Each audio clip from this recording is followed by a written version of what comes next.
É provável que existisse no intestino uma hérnia do apêndice cecal, como era atestado pelos vômitos de matérias estercorais.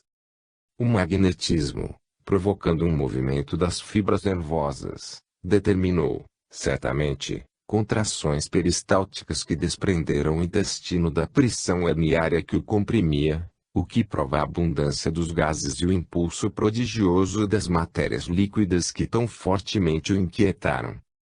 O barão do Potete, no livro intitulado Manual de L'étude antimagnétiseur, pag. 59, cita um caso de cura idêntico a este. Terceiro caso. As relações que melhor resistem aos contactos e atritos da vida são, certamente, as que se contraíram nos bancos da escola. Essas suaves flores da amizade, nascidas na primavera da existência, na livre expansão do seu desenvolvimento, possuem a magia de conservar indefinidamente o seu perfume, e quando nosso coração, um tanto desconfiado pela idade, não mais se expande a novos afetos, elas não cessam de encantá-lo e regozijá-lo como vive indelével lembrança. O nome apenas de um dos meus velhos camaradas, pronunciado ao acaso, muito tempo depois da nossa retirada da escola, despertou-me sempre esses longínquos ecos de um passado que me apraz reviver.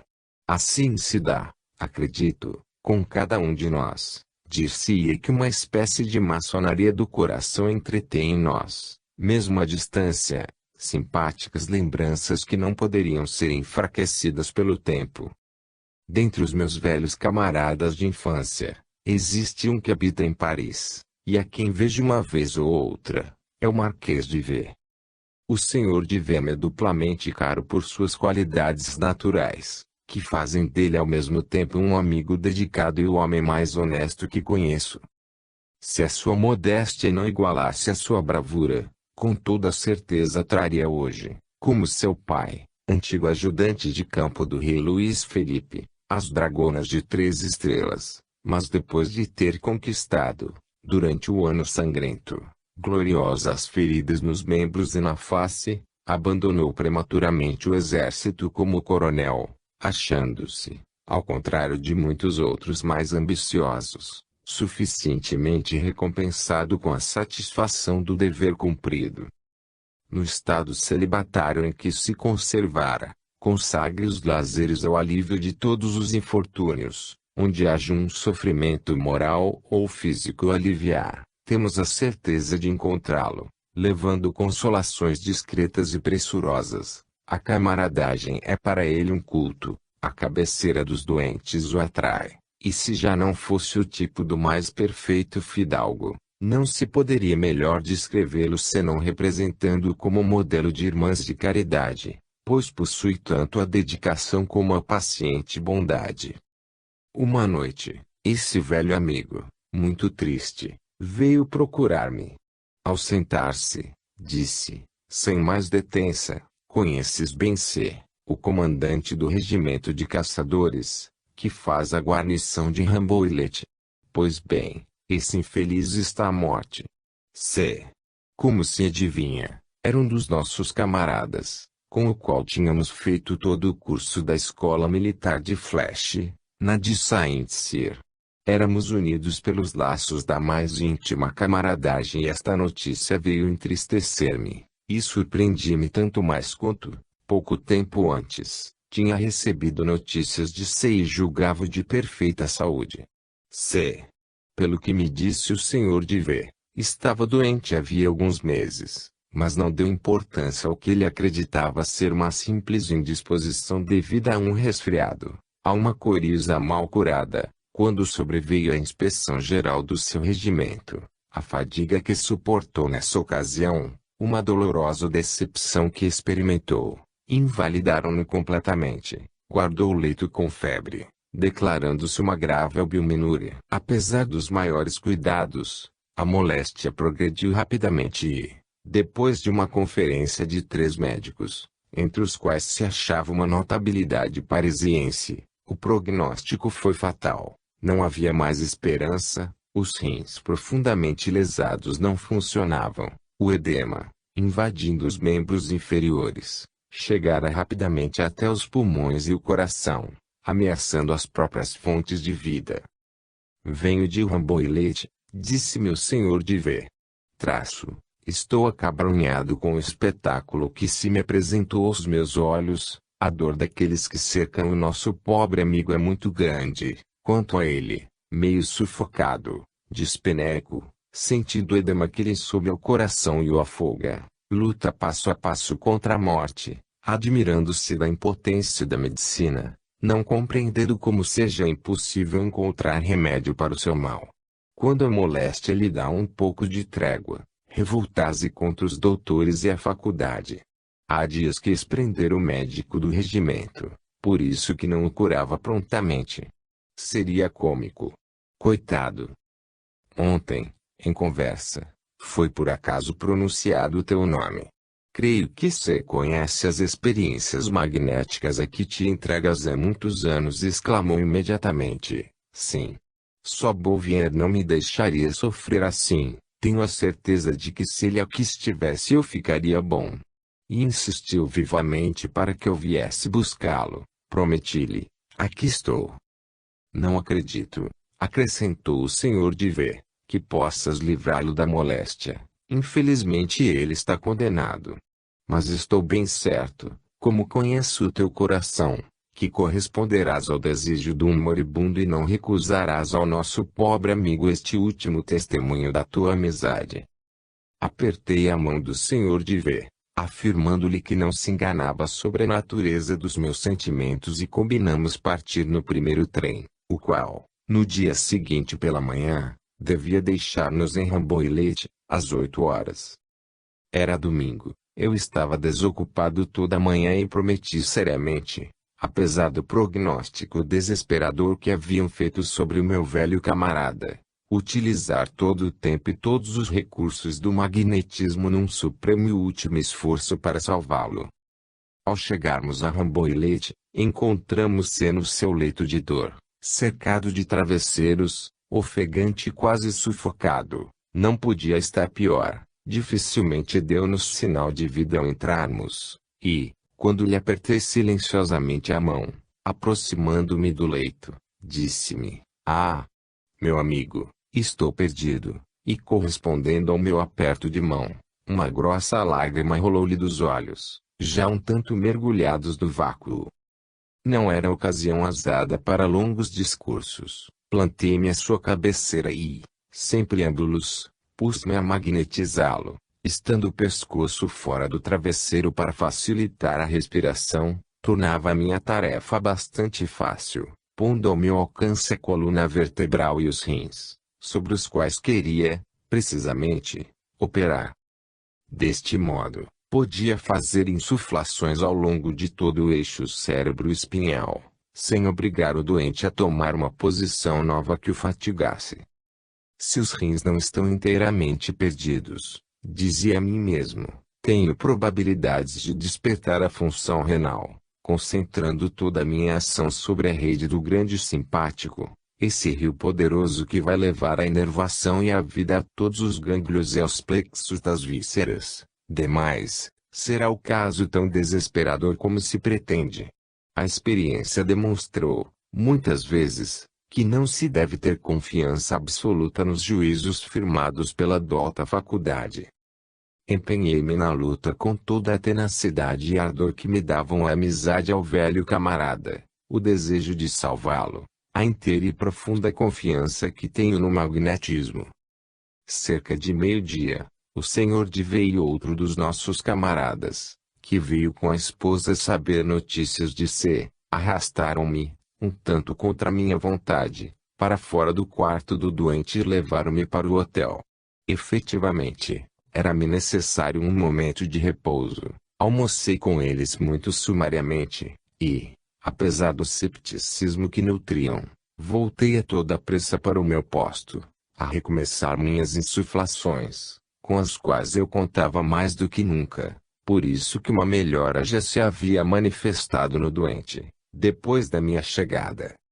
Pouco depois, essa melhora acentuou-se rapidamente, a vida parecia renascer sob o meu sopro, a respiração, menos curta, tornava-se mais livre, o cérebro acordava, o pensamento surgia, e com ele a lembrança, a palavra e quase a alegria. Já não estava o pobre amigo, como pela manhã, absorvido, ofegante, indiferente a tudo quanto se passava ao derredor. Conversava agora, mudava de posição, agitava-se, certa ocasião, reportando mesmo as suas lembranças para os nossos tempos de colégio, cantarolou, risonho, uma canção inglesa, com a qual, naquela época, eu havia alcançado alguns aplausos. Que transformação! E quanto me sentia pago dos meus esforços, vendo alegrar-se pelo alívio que experimentava nos seus sofrimentos. Estávamos todos jubilosos. Um só ponto negro subsistia no horizonte, a função renal, inteiramente suprimida desde muitos dias, ainda não reaparecera, e, enquanto não se manifestava, mantinha-me inquieto. Eu era o único a premunir-me de esperança, porque sabia por experiência, ser necessária a reação vital um certo tempo para que ela se produzisse. Todos os sintomas indicavam-me uma solução próxima, mas os minutos, que se iam passando, tinham trazido o fim do dia, a hora de partir havia soado. Com grande pesar tive que deixar o velho camarada. Entrei em casa à meia-noite, alquebrado, extenuado por essas longas horas de ansiedade e fadiga, ficando o meu velho amigo pouco confiante nas minhas afirmações, e pouco seguro de, por seu turno, ocupar futuramente o seu domicílio. No dia seguinte, ao despertar, tive a indizível alegria de receber este lacônico mas confiante telegrama. O vosso amigo experimentou esta noite uma melhora muito grande, urina. Eis o principal. Obrigado pelo grande benefício que lhe concedestes. Portanto, não havia perdido o meu trabalho e o meu tempo. Julgava-me bastante recompensado da tenaz perseverança que me fora necessário desenvolver, a fim de reagir contra a deplorável influência da opinião emitida pelos médicos e também contra a atmosfera de incredulidade no meio da qual tinha operado. Restabeleceu-se muito rapidamente. Todos os dias punham-me ao corrente das melhoras que se manifestavam no seu estado, e no dia 31 de março seguinte, 10 dias depois desse famoso domingo em que eu o encontrara expirante, recebi do seu próprio punho este bilhete de agradecimento. Meu caro Bouvier, sou muito grato pela tua bondosa missiva. Senti bastante que não pudesses vir a Rambouillet no domingo, porque é aos teus bons cuidados que devo a melhora que se manifestou no meu estado, desde a tua primeira visita. Esta melhora, felizmente, tem continuado. Espero entrar hoje em vias de completo restabelecimento. Teria satisfação em ver-te de novo, agradecer-te, dizer-te quanto estou reconhecido pela prova de afeição que me deste. Espero que cumprirás a promessa, vindo ver-me em Gages, aonde vou acabar minha convalescença. Estou ansioso por deixar Rambouillet, terra em que me viste num estado tão deplorável. Até mais ver, portanto, e fica certo da minha inolvidável e sincera amizade. Se escolhi este exemplo de cura entre tantos outros, não foi, certo, com a ideia mesquinha de engrandecer-me aos olhos dos que me lerem. Como o dom de curar pelo magnetismo não é apanágio exclusivo de ninguém e qualquer homem de boa vontade pode repetir o que fiz, espero que não se me faça injustiça de uma opinião errônea.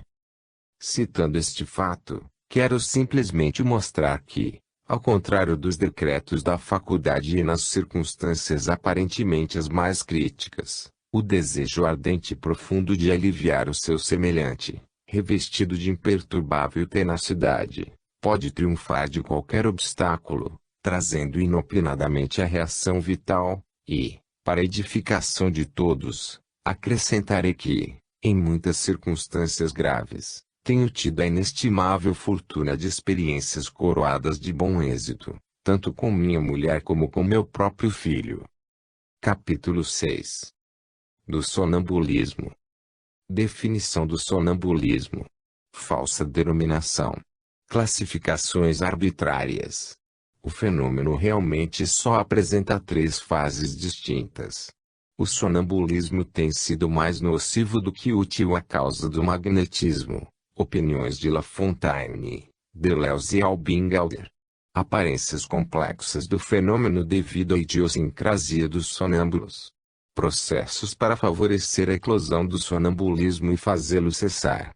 Efeitos psíquicos, atração magnética, nulificação dos sentidos, reviramento da pupila, insensibilidade. Efeitos psíquicos, exaltação das faculdades intelectuais, transmissão do pensamento, clarividência, vista à distância, percepção das moléstias, previsão. Fragilidade da clarividência. Necessidade de uma boa direção. Impressões morais transmitidas. Sugestões. Perda da lembrança ao despertar. Percepção luminosa das irradiações luminosas. Irradiação dos corpos. Variações resultantes da idade, do temperamento e do estado de saúde. Experiência do copo d'água. Aumento da refração luminosa pelo movimento e pelo choque. Acordo entre a maneira de ver dos sonâmbulos e dos sensitivos, na câmara escura. O do Barão Reichenbach. As vibrações de Agauer. A força irradiante de Crocas. Relações entre a força e a matéria, segundo Lodge. Sob a influência das irradiações magnéticas, produz-se às vezes espontaneamente, no organismo, um estado particular, que impropriamente se chama sonambulismo. Essa expressão se aplica com maior acerto à ação de caminhar dormindo, dos notâmbulos naturais. O sonambulismo magnético, estado misto que não participa da vigília nem do sono, difere essencialmente do notambulismo. Uma espécie de concentração interior das faculdades parece imprimir no sonâmbulo uma mudança radical entre as relações ordinárias da alma e do corpo. O fenômeno, sob o duplo aspecto psicofisiológico, nos aparece como dependendo de duas condições essenciais: a suspensão mais ou menos absoluta da ação dos sentidos externos e uma disposição nova e especial de sintetizar interiormente todas as percepções. Procurou-se estabelecer nesse estado particular classificações e graus. Certos sonambulizadores imbuídos da mania de especializar, chegaram mesmo a pretender que se podia levar os sonâmbulos até um 33º grau de clarividência. O conde de Lutzelborg, mais modesto nos seus escritos, limita-se a fixar em número de 7, os períodos críticos de que os 3 primeiros seriam reputados meias crises, distinções especiosas, que os magnetizadores sérios puseram de parte, insinuando seus adeptos a tirar do sonambulismo tudo quanto ele pode dar, em qualquer grau que atinja. Que importa o número de degraus de uma escada, se a altura é a mesma? Dizia logicamente uma sonâmbula, a qual se pedia opinião acerca das classificações incorrentes. Na realidade, só as distinções seguintes podem ser estabelecidas. Primeira fase: o sonâmbulo dorme, mas não fala. Segunda fase: fala, porém, concentrado em si mesmo, não sente a vontade do magnetizador e nada vê. Terceira fase: finalmente, sente a vontade do magnetizador e é clarividente. Se o sonâmbulo chega a ver a sua moléstia, a prever-lhe as crises e pode indicar a melhor marcha a seguir para obter prontamente a cura do ponto de vista curativo, não é isto tudo quanto se deve esperar do sonambulismo. Quando o doente tem faculdade para tudo isso, que importam as sutilezas de uma classificação científica mais ou menos arbitrária. Agradeçamos a providência e a graça que nos concede, projetando luz tão preciosa no meio das trevas da nossa ignorância, e não caminhemos além. Lembremo-nos que não magnetizamos para obter uma vã satisfação de amor próprio, chicanando sobre as ideias e as palavras, porém unicamente para aliviar os sofrimentos do doente que se entrega aos nossos cuidados, à nossa benevolência e à nossa caridade. Albingalder. O primeiro conselho que posso dar é o de nunca se procurar provocar o sonambulismo, mas deixá-lo vir naturalmente. Seria importuno que um doente pudesse acreditar que só lhe é possível a cura tornando-se sonâmbulo, pois, de 100 pessoas apenas 10 caem no estado sonambúlico. Deleuze. Não dependendo a lucidez de um sonâmbulo do magnetizador, há uma multidão de causas para que o sonâmbulo mais clarividente não seja, quando consultado, e, como não há meio de descobrir quando ele vê positivamente ou quando está sob a influência de uma alucinação, não se deve pensar em utilizar seriamente a lucidez do sonâmbulo senão quando tiverem sido descobertas as condições que podem torná-la exata. Em geral, o sonambulismo tem sido até aqui antes nocivo do que útil à causa do magnetismo. Os magnetizadores que se dedicaram particularmente ao sonambulismo causaram, com a exploração que fizeram dele e com a sua ignorância, mais mal ao magnetismo do que as diatribes dos seus mais encarniçados inimigos. La Fontaine. Tais são as textuais palavras dos magnetizadores justamente considerados como os mais experimentados, e cuja autoridade nesta matéria é incontestável. Nunca será demais insistir nas suas opiniões. Uma longa prática levou-me a participar da sua opinião, e convido ardentemente, de parceria com esses homens de bem, todos os que se ocupam do magnetismo a encará-los somente sob o ponto de vista terapêutico e a dedicarem-se a uma prática séria, conquanto às vezes fatigante, mas a única que pode fazer promanar a verdadeira utilidade do magnetismo, e, vulgarizando por curas maravilhosas, trazer um benefício real à humanidade. Se o estado sonambúlico só comporta 3 fases, como acabamos de dizê-lo, e se essas 3 fases realmente não são mais que graus ascendentes de um todo indivisível, não é menos verdade que o fenômeno se nos apresenta sob aparências complexas, muito próprias a nos enganarem. São tão diferentes os sonâmbulos, quanto são as gradações que eles apresentam. Do mesmo modo que nenhum ser é igual em a natureza, assim também sonâmbulo algum é igual a outro sonâmbulo. Cada indivíduo, inversamente influenciado na razão de sua idiosincrasia e temperamento, vê surgir em si, nesse estado misto, toda a ininterrupta sucessão das relações que, sob a influência de condições especiais de tempo, meios ou incitações diversas, podem, incessantemente, se produzir entre as influências internas e externas. É como no caleidoscópio, uma diversidade infinita de combinações e de gradações que se manifestam, da produção do fenômeno, e diante de tal variedade de manifestações, não é de admirar que os experimentadores, enganando-se acerca da origem dos fatos, tenham atribuído ao próprio fenômeno aquilo que na realidade é apenas o simples reflexo da idiosincrasia dos sonâmbulos sobre os quais experimenta. Daí esses agrupamentos artificiais e essas classificações que, longe de esclarecerem o problema, apenas conseguiram dificultá-lo. Quando ao magnetizar-se um indivíduo, não com a intenção de sonambulizá-lo, porém de curá-lo ou aliviá-lo, sobrevêm bocejos acompanhados de tremores dos olhos, batimento e fechamento de pálpebras, inclinação da cabeça e dormência mais ou menos profunda parece querer invadi-lo. Pode-se favorecer esse estado sonolento conservando as mãos ou impondo os polegares sobre o epigástrio. Depois, quando os olhos cessarem de rolar sob as pálpebras e o movimento de deglutição, por momentos acelerado, tiver diminuído, levanta-se as 2 mãos sobre a cabeça do paciente, faz-se uma imposição sobre o cérebro e desce-se depois por meio de passos longos, muito lentos, na extensão dos braços, até a extremidade dos dedos. Repetem-se passos semelhantes em frente ao tronco, até a altura do epigástrio, onde se faz uma parada de cada vez, apresentando-se os dedos em ponta. Também se fazem passes impondo as mãos sobre o cerebelo e descendo-as por trás das orelhas e das espáduas, para voltá-las sobre os braços, de maneira a envolver completamente o paciente com passes de grande corrente. É a melhor maneira de agir para produzir normalmente o estado sonambúlico e desenvolver subsequentemente a lucidez, podendo toda a incitação direta e violenta, sobre o cérebro, acarretar os inconvenientes que já assinalamos.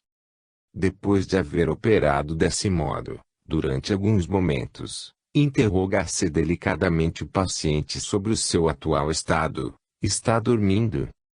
Se ele estiver apenas no estado de sonolência, despertará. Susta-se então a operação. Dispersam-se os fluidos, transferindo para outra ocasião uma tentativa que, em benefício do próprio doente, nunca deve ser levada ao extremo.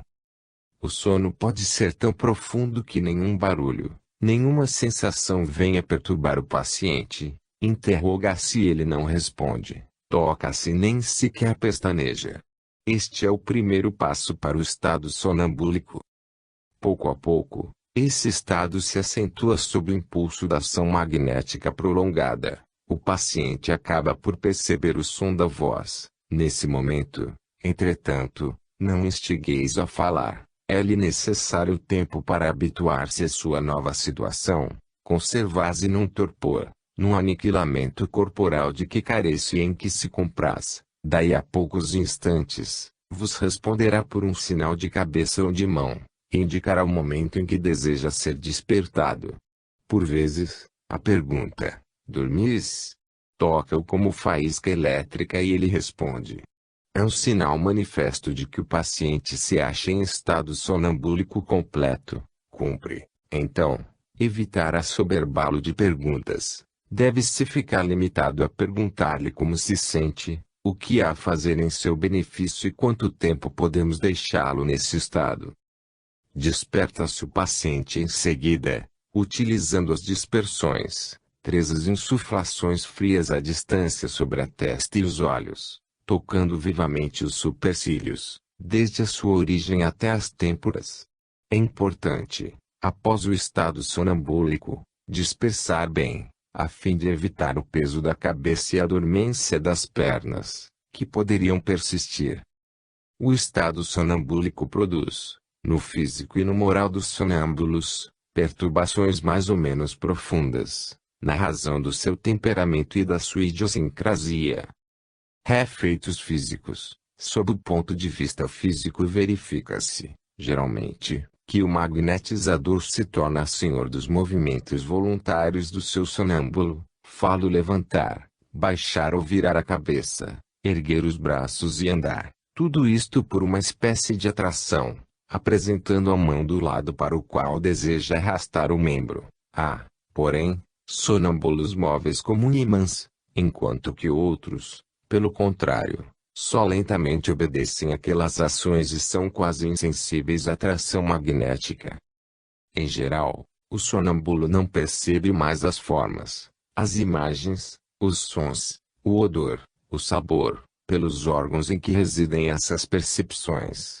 Ouve, vê, sente, sem o socorro dos sentidos, pelos dedos, testa, occipital, epigástrio. Entretanto, enquanto certos sonâmbulos são completamente isolados, não ouvem nem veem senão seu magnetizador e só com ele comunicam, outros só ficam isolados em parte, e alguns há que de todo não ficam. O estado sonambúlico é quase sempre caracterizado pelo reviramento da pupila e por uma insensibilidade absoluta, que permite atravessar as carnes com agulhas e fazer sem dor toda a espécie de operações cirúrgicas. Mas há casos de sonambulismo em que esses caracteres faltam, absolutamente. Nem há reviramento da pupila, nem insensibilidade. Seria um erro acreditar, finalmente, que os sonâmbulos são sempre insensíveis. Quase todos que se veem nesse estado servem geralmente de ponto de mira nas experiências públicas, e, sua disposição particular provocada é devida a uma magnetização muito intensa e mal dirigida. Os verdadeiros sonâmbulos, isto é, aqueles nos quais o estado sonambúlico tem sido normalmente desenvolvido por ações progressivas, sentem, pelo contrário, muito vivamente, as emanações físicas dos seres vivos que os cercam. Algumas vezes, são mesmo profundamente sacudidos e afetados pelo menor contato, um animal que inopinadamente passe por eles, mão estranha que os toque, sem que para isso estejam preparados, podem mergulhá-los instantaneamente em crises nervosas muito dolorosas, difíceis de ser acalmadas. E essa grande delicadeza de sensibilidade, que as ações à distância também compreendem, é uma das maiores causas das perturbações que muitas vezes se manifestam nos sonâmbulos, quando se acham num meio hostil ou pouco simpático. Depois de haver verificado vários casos em que a insensibilidade era confirmada pelos médicos, Deleuze acrescenta: os meus sonâmbulos nunca a manifestaram, pelo contrário, a sensibilidade deles é mais delicada do que no estado de vigília. O contato de um corpo não magnetizado lhes é desagradável, o toque de pessoa estranha lhes faz muito mal. Tenho mesmo a certeza de que certos sonâmbulos experimentaram convulsões e despertaram, devido a terem sido tocados bruscamente por alguém que não estava em relação com eles. Deleuze, Inst. Prat. Efeitos psíquicos. O estado sonambúlico exalta as faculdades intelectuais e morais. Nesse estado, o sonâmbulo apresenta ao espírito tudo quanto sabe, e pode perceber o que não sabe. Lê no pensamento, ouve e responde sem que se lhe tenha falado. Vê através dos corpos opacos e a distâncias mais ou menos consideráveis. Experimenta momentaneamente a moléstia das pessoas com as quais foi posto em relação. Vê, muitas vezes, a origem das moléstias e pode indicar os meios mais acertados para curá-las. Vê o seu próprio mal, prevê as suas crises e as dos outros e anuncia a maneira e época do termo final. Encontra-se nele, ao mesmo tempo, clarividência e precisão, mas em graus muito diferentes, e é raro que, fazendo-se a síntese das faculdades, não consiga o sonambulismo harmonizá-las completamente. Se tal se desse, o passivo em estado sonambúlico atingiria um estado muito superior ao da natureza humana, de que ele participa mais ou menos. Nele, certas faculdades aumentam, se não às expensas das outras, pelo menos mais do que elas. Admiravelmente lúcido acerca de um ponto, conserva-se absolutamente obscuro sobre outros. A fantasia parece alternar-se nele com a realidade. E a lucidez sonambúlica é instrumento de uma fragilidade inaudita, que o menor incidente pode falsear. Varia indefinidamente de um sonâmbulo para outro, e num mesmo indivíduo esta volubilidade pode patentear-se com grande franqueza. As mulheres, por exemplo, perdem geralmente toda a sua clarividência nas épocas catameniais. Essa preciosa faculdade requer desenvolver-se com arte, por meio do exercício, e exige uma direção prudente e bem compreendida. Não basta encontrar um sonâmbulo, é também necessário formá-lo e velar principalmente para que as suas qualidades, dificilmente adquiridas, não cheguem a perder-se ou desviar-se. Isto constitui assunto que exige cuidados. Um sonâmbulo exercitado por diversos magnetizadores não sente a vontade de nenhum, nem tampouco se pertence. Se tiver, desde o começo algumas qualidades, em breve as perde, seu espírito de concentração enfraquece, exterioriza-se e perde as faculdades sintéticas. Consequentemente, um sonâmbulo se aperfeiçoa ou se transvia, conforme a direção que recebe, e se fizerem do sonambulismo um emprego diuturno, objetivando um lucro qualquer, não tardará a chegar à simulação consciente ou inconsciente. O sonâmbulo é suscetível de receber também impressões morais, que podem modificar, até certo ponto, o seu caráter. Recebe o que se chama sugestões, e estas persistem após o despertar. Em geral, o sonâmbulo perde completamente a memória dos seus atos, quando desperta. Está numa ignorância absoluta de ter visto, agido e falado. Entretanto, certos sonâmbulos, fazendo exceção a esta regra, conservam, se não a lembrança, ao menos uma impressão vaga e instintiva do que experimentaram durante o sono. Finalmente, no estado sonambúlico, há este fato muito importante, a saber, a maior parte dos sonâmbulos sensitivos veem as irradiações magnéticas.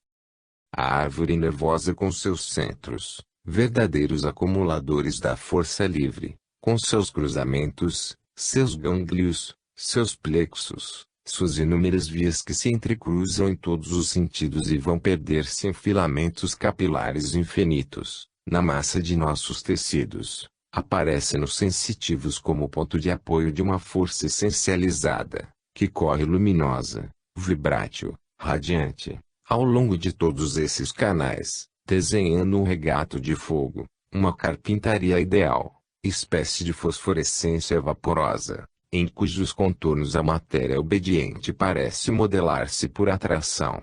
Nossa forma material na aparência é tão pesada, tão grosseira, tão opaca, lhes aparece tão luminosa como a poeira de fogo que branqueia a Via Láctea. A nossa sombra destaca-se no espaço, não menos vaporosa e diáfana, qual o tecido que forma a cauda dos cometas. Eles vêm, das extremidades dos dedos do magnetizador, quando este vai lentamente descendo ao longo do seu corpo, sem tocá-lo, jorrar longas agulhas brilhantes, que parecem envolvê-los em suas cintilações fosforescentes. Todos os corpos da natureza, qualquer que seja o reino a que pertençam, homem, animal, planta, mineral, brilham igualmente para eles, com esse fogo divino. São todos luminosos e diáfanos, e seus reflexos variam desde o branco leitoso da opala, até os múltiplos matizes das irradiações do espectro. Os corpos orgânicos, vivos, são mais brilhantes do que os vegetais e os minerais. Nos primeiros, as luminosidades mais vivas existem nas antenas, no pistilo e nos ovários. Entre os minerais, são os metais e o cristal de rocha que primam em incandescência. Pareceria que o estado luminoso acompanha o grau de vitalidade dos corpos e a sua ordem hierárquica na natureza. A morte é mais sombria do que a vida. A moléstia apaga o fogo dos órgãos que já não funcionam, e é por isso que os sonâmbulos podem reconhecer as partes doentes. São as que no organismo lhes parecem mais escuras. Os matizes brilhantes diferem conforme os indivíduos, variam do jovem ao velho, do sanguíneo ao bilioso, do homem são ao doente. Para certificar-me, repeti muitas vezes a experiência seguinte: em sonâmbulos, apresentava-lhes, primeiramente, um copo d'água pura e perguntava-lhes: que vedes? Admirados da minha pergunta, respondiam, geralmente, num tom de indiferença notável: pois que há de ser? Um copo d'água. Afastando-me, fazia alguns passos na água e no copo, apresentava-os novamente, tornando a perguntar. Era raro que o sonâmbulo não manifestasse espontaneamente sua admiração, exclamando: oh! Como é lindo! Como brilha! Dir-se a água é fosforescente.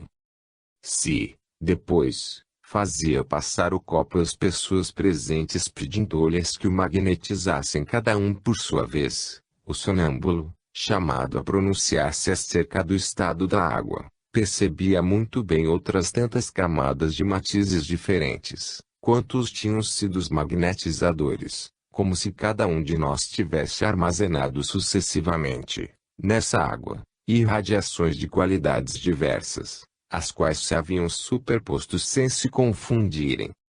O brilho aumenta com o movimento, varia conforme se está de pé ou deitado, imóvel ou andando. Uma viva contenção da vontade é bastante para aumentar sensivelmente a intensidade luminosa das irradiações e a atividade da sua emissão.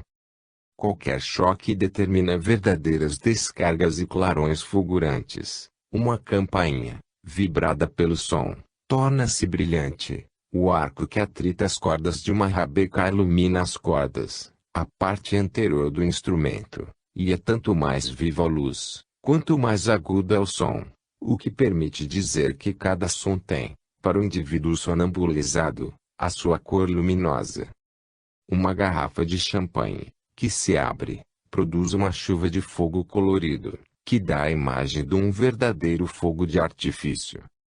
Esta faculdade particular que possui a maioria dos sonâmbulos, de ver as irradiações magnéticas dos corpos, parece, à primeira vista, um tanto extraordinária e seríamos tentados a crer, ou que os sonâmbulos são vítimas de uma ilusão dos sentidos, ou que obedecem a alguma influência sugestiva, mas, quando observamos a concordância existente entre eles, em todos os pontos, e recolhemos a unanimidade do testemunho dos experimentadores sobre esse assunto. 4 Quando, por outro lado, comparamos esses fenômenos com os obtidos pelo barão Carlos Reichenbach em suas pesquisas acerca do dinamismo em suas relações com a força vital, somos obrigados a convir que existem relações íntimas entre a maneira de ver dos pacientes sonambulizados e a dos sensitivos encerrados na câmara escura. Uns e outros estão de acordo, porque cada um por seu lado demonstra a existência de uma força universal, penetrando todos os corpos e imprimindo-lhes vibrações luminosas e coloridas. Existe, sem dúvida, na natureza alguma coisa de infinitamente sutil, que os sensitivos percebem, mas cuja essência não se conhece. Essa alguma coisa se assemelha a uma chama e se escapa dos corpos. As propriedades desse agente demonstram que ele é diferente dos agentes dinâmicos conhecidos, tais como a eletricidade, o magnetismo terrestre, o calor, a luz. Essa alguma coisa, que apresenta ao exame propriedades variadas, tanto em sua própria maneira de ser como no conjunto dos fenômenos que se relacionam com ela, foi designada sob o nome de U.5 UD. Essa incógnita, perceptível por meio dos sentidos, é necessariamente de essência material, mas de uma materialidade extremamente sutil, por isso que atravessa o vidro, penetra a água, conglomera-se e condensa-se nela. Ignorado ainda atualmente em física e em fisiologia, inerente a todos os corpos, o U permite que estes atuem à distância uns sobre os outros, através do espaço e dos corpos opacos, e é um dos principais fatores no conjunto complexo das forças a que denominamos forças vitais. Domina-as, determina as formas, governa a matéria, toma parte no desenvolvimento de todas as funções e acompanha a vida animal e espiritual, no estado de saúde e de moléstia, até que ela se extinga. Como é que essa ação profunda do homem sobre o homem, que ocasiona às vezes verdadeiras revoluções no sistema nervoso, não deveria ter influência alguma sobre o estado de saúde e de moléstia? Os médicos que assim pensam, certamente, pouco estudaram a questão sob o ponto de vista terapêutico e acham-se em erro. Li Fluide des Magnétiseurs, pelo céu. De Rochas, Paris, 1891. Os que não admitem um caráter suficientemente científico, nas experiências feitas pelo barão de Reichenbach sobre os seus sensitivos, podem reportar-se à opinião emitida por um sábio oficial, o Sr. Armand Gautier. Em seu curso de Química na Faculdade de Medicina de Paris, o eminente professor demonstra com fatos irrecusáveis que não é a matéria, como substância, que age sobre os nossos sentidos e nos influencia, mas sim o modo de estrutura dessa matéria e a natureza do movimento que deriva do arranjo das suas moléculas. Em outras palavras, segundo Armand Gautier, nós percebemos os corpos por suas vibrações e não por sua massa. A substância propriamente dita não é mais do que um intermediário, servindo para nos comunicar o movimento vibratório das forças. Não é, portanto, a especialidade química das substâncias medicamentosas que se deverá atribuir às reações fisiológicas exercidas sobre o organismo, e sim aos movimentos vibratórios que essas substâncias nos transmitem. Revue Scientifique de 3 de janeiro de 1885. Eis aí uma confissão oriunda da escola oficial que é bom registrar, condenando velhos preconceitos da terapêutica e da polifarmácia.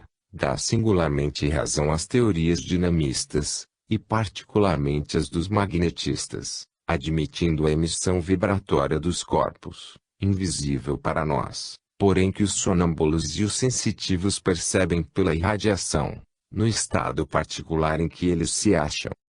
Numerosas notabilidades científicas esclarecem a questão com alta competência e apoiam, de algum modo, os chamados lúcidos e sensitivos. Na América o Dr. Robert Shary, Na Inglaterra o Dr. Benjamin Richardson, na Rússia o professor Butlerov, da Universidade de São Petersburgo, na Suíça o professor Turi, da Academia de Genebra, na França o conde Agenor de Gasparin e o Dr. Baretti admitiram, há muito tempo, a existência de uma atmosfera e de uma irradiação nervosa. Ninguém, finalmente, ignora as provas feitas sobre a força radiante, pelo eminente sábio inglês William Crookes, que, por meio de instrumentos muito delicados e de uma precisão absoluta, construídos especialmente para esse fim, conseguiu, não somente provar que o organismo humano age à distância por sua irradiação sobre a matéria inerte, como ainda chegou a enumerar matematicamente a potência de projeção dessa força radiante. Que se varia a denominação dessa força, a que os investigadores deram nomes diferentes, o de força vital, força psíquica ou ectênica, força neúrica ou radiante, não é menos verdade que ela existe, que irradia e que, em certas condições fisiológicas, projeta-se a distâncias mais ou menos consideráveis. Nada há, portanto, para admirar que os sonâmbulos e os sensitivos assinalem sua existência e pretendam perceber-lhe as irradiações luminosas. Bem o sentimos, atendendo ao adiantamento das ciências, dizia ultimamente o Sr. Oliver Lodge, presidente da secção das Ciências Matemáticas e Físicas no Congresso da Associação Britânica que além dos nossos conhecimentos atuais se estende uma vasta região em contato com vários ramos conhecidos da ciência, que um espírito culto deve abordar. Esse domínio limítrofe ao mesmo tempo da física e da psicologia, intermediário da energia e da vida, do espírito e da matéria. A relação entre a vida e a energia está ainda por ser compreendida. A vida é um princípio dirigente, que ainda não encontrou o seu lugar no domínio da física. Que é a força e de que modo gastam-nos seres? De que maneira a matéria pode ser deslocada, guiada, desarranjada por intermédio dos seres? A descoberta de um novo modo de comunicação por uma ação mais imediata, talvez através do éter, não é de modo algum incompatível com o princípio da conservação da energia, nem com algum dos nossos conhecimentos atuais. E não é dar prova de sabedoria recusar-se a examinar fenômenos porque acreditemos estar seguros de sua impossibilidade, como se o nosso conhecimento do universo fosse completo. Ademais, quando nos acostumarmos, isso não nos parecerá mais tão estranho. Não é mais do que uma consequência natural da comunhão de vida, ou das relações de família entre todos os seres existentes. A transmissão da vida pode ser comparada, sob muitos pontos de vista, à transmissão do magnetismo. Não estão todos os ímãs ligados simpaticamente de modo que, se forem convenientemente suspensos, qualquer vibração de um deles se repercute em todos os outros, mesmo na distância de 150 milhões de quilômetros. Porque a barreira que até aqui separa o espírito da matéria não poderia ser gradualmente afastada, como já o foram tantas outras. Por que razão não poderíamos chegar a uma percepção mais completa acerca da unidade da natureza, tal como já foi idealizado por muitos filósofos? Desde o começo, as coisas parecem misteriosas. Uma cometa, o raio, a aurora, a chuva, são outro de tantos fenômenos misteriosos para aquele que os vê pela primeira vez. Tudo parece razoável, encarados sob um ponto de vista conveniente. As possibilidades do universo são infinitas, como a sua extensão física. Por que procurar sempre negar a priori a impossibilidade das coisas que decorrem da nossa concepção ordinária? Não devemos recuar diante de problema algum, desde que se apresente a oportunidade de abordá-lo. Não devemos hesitar em prosseguir livremente a investigação das leis, misteriosas embora, que regem a vida e o espírito. O que sabemos, nada é ao lado do que nos resta aprender. Querer restringir o nosso exame aos territórios já meio conquistados, é enganar a fé dos homens que lutaram pelo direito de livre exame. É trair as esperanças mais legítimas da ciência. Quisemos terminar nossa exposição com essas nobres palavras do sábio físico inglês, a fim de mostrarmos que todo espírito liberal deve emancipar-se dos seus preconceitos, no exame dos fenômenos da natureza, por mais estranhos que eles nos pareçam, como, por exemplo, a percepção sonambúlica das irradiações magnéticas. Capítulo 7. Da clarividência sob o ponto de vista terapêutico. Raridade da clarividência magnética. Sua utilidade para a terapêutica, quando se desenvolve espontaneamente no decurso de um tratamento. Cura de uma sonâmbula, referida por ela própria. Conclusão do relatório da Comissão da Academia de Medicina em 1861, acerca da faculdade que possuem os sonâmbulos de precisarem o gênero, a duração e o termo das moléstias. Diferentes modos de percepção dos sonâmbulos. Consultas feitas mediante objetos e cabelos. Precauções a tomar com um paciente sonambúlico. Na própria opinião dos mestres do magnetismo, está admitido que se não deve magnetizar com o intuito exclusivo de produzir o sonambulismo. Se nos limitássemos a este único modo de magnetizar, diz com razão Albinger se efetivamente os processos magnéticos fossem aqueles de que se servem os sonambulizadores, na opinião dos quais o magnetismo só existe no sonambulismo, seria preciso convir desde logo que não há ciência nem arte de magnetizar e que todo o saber consiste em formar sonâmbulos, a fim de assim obter oráculos. Cairíamos assim no embaraço desagradável, que tão acentuadamente contribuiu para depreciar o magnetismo, circunscrevendo-o a limites muito restritos, e dando-lhe uma base muito frágil. Como, por um lado, encontramos apenas 10 sonâmbulos sobre os 100 doentes, e como, por outro lado, a clarividência desses sonâmbulos é sempre mais ou menos hipotética, seria para lastimar profundamente que esse erro chegasse a acreditar-se, isto é, que um doente não se pode curar senão tornando-se sonâmbulo.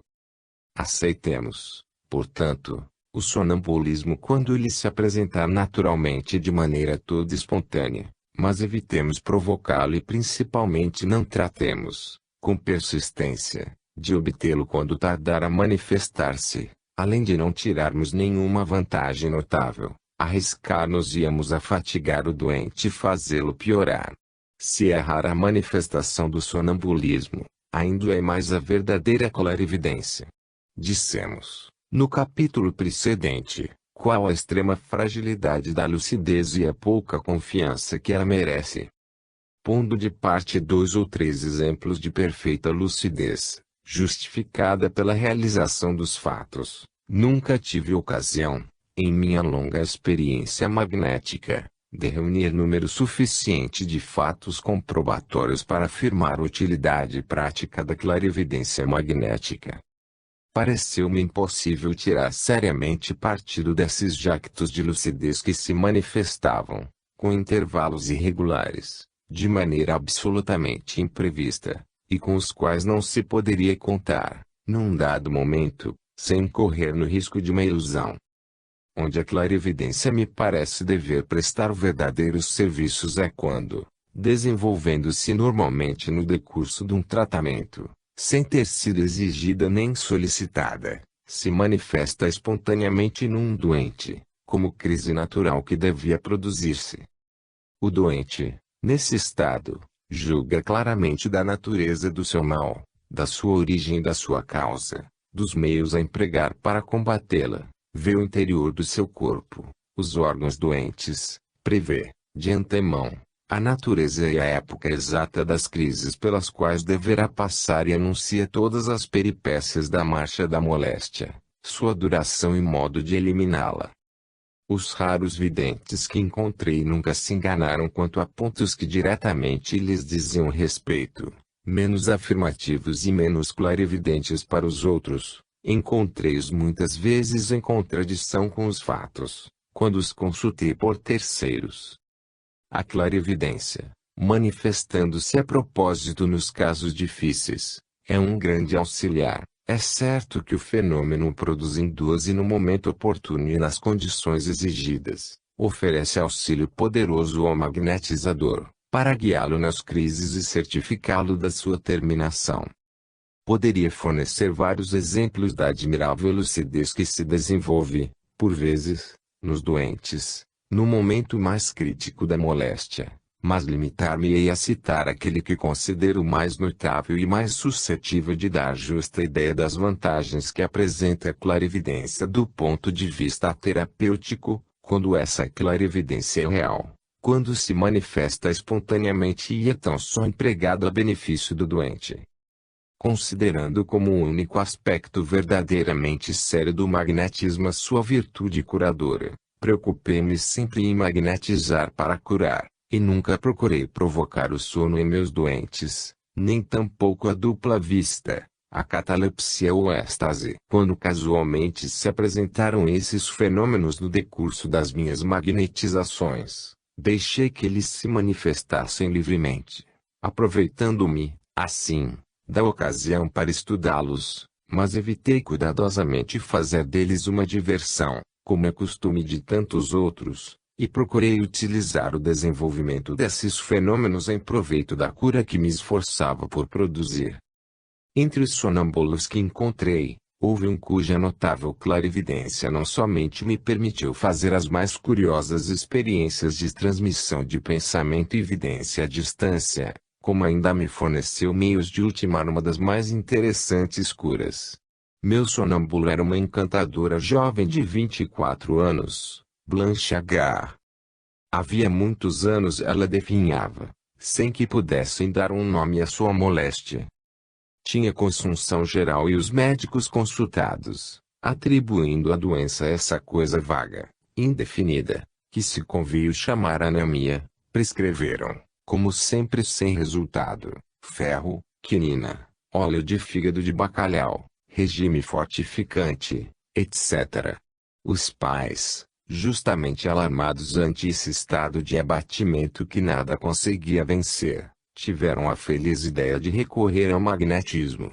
Como houvesse entre nós íntima amizade, confiaram-me a filha e Blanche veio habitar nosso lar, onde encontrou todos os desvelos de que carecia o seu estado de saúde. Depois de um tratamento de 6 meses, cheio de mil peripécias, a cura foi completa. Sonâmbula de notável lucidez, a jovem doente ficou tão maravilhada com os esforços para se chegar ao resultado que havíamos alcançado, que me convidou insistentemente, quando se achava um dia em estado sonambúlico, a dar publicidade à narração dessa cura importantíssima.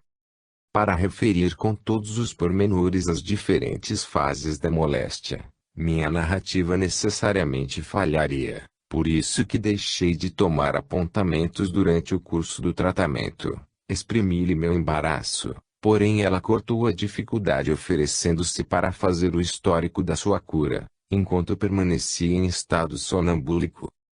Muito curioso em saber de que modo ela se sairia dessa tarefa, aceitei a oferta com ardor, e eis o documento que me foi ditado em 3 sessões consecutivas, nos dias 19, 20 e 21 de setembro de 1875. Não lhe acrescentei nem mudei palavra alguma. É impossível fazer, em estilo mais correto, uma exposição mais exata dos fatos que se passaram. Fora eu encarregado dessa tarefa e dificilmente teria atingido o mesmo grau de clareza e precisão. Em todo caso, essa redação teria exigido de minha parte um trabalho por demais longo, o que não sucedeu à sonâmbula. Restabelecimento de uma sonâmbula, referido por ela própria. Estou salva. Com auxílio da homeopatia, o magnetismo restituiu-me suavemente a vida, que se extinguia pouco a pouco. Hoje, depois de 3 meses do mais simples tratamento, do mais natural, vejo-me em vésperas de ficar radicalmente curada de moléstia sempre muito grave, frequentemente mortal, e que a alopatia jamais deixa de conceituar incurável.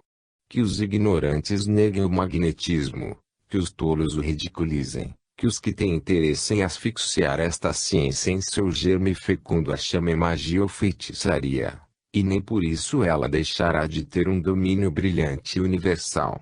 Dia virá em que o mundo, arrependido dos seus erros grosseiros, dos seus velhos preconceitos, da sua cegueira sistemática, compreenderá a luminosa simplicidade do magnetismo e quererá conhecer